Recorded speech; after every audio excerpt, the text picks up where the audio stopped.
A 1.6 meter tall person lifts a 1.65 kilogram book off of the ground, so it is 2.2 meters above the ground.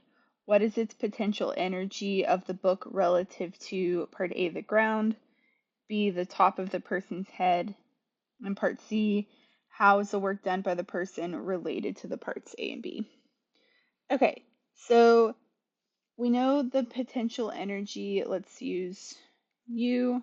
So the potential energy is mgh. So it starts at rest and it ends at rest. So the potential energy final is mgh final. So when we're talking about potential energies, we're always talking about the change in potential energies.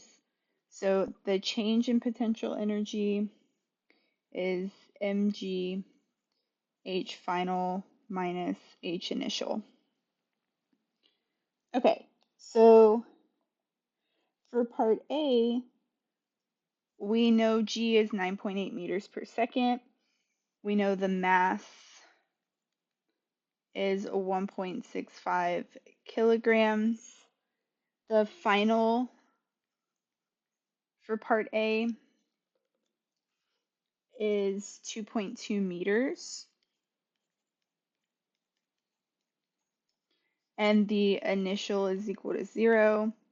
So the change in potential energy is equal to 35.6 joules. For part B, if you're on top of the person's head, we still have mg, but here h sub f is still 2.2 meters, but the initial is 1.6 meters. So this gives us a change in potential energy of 9.7 joules. So it really matters where you define where the potential energy is relative to. Okay, so the work done by the person in part A is 35.6 joules.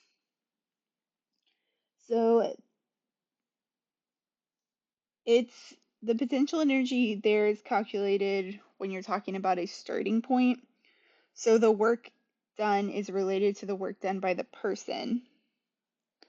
But in part B, the work done is not calculated from a starting point. He had to lift it to his head and then above again. So it does not relate to the work done by the person.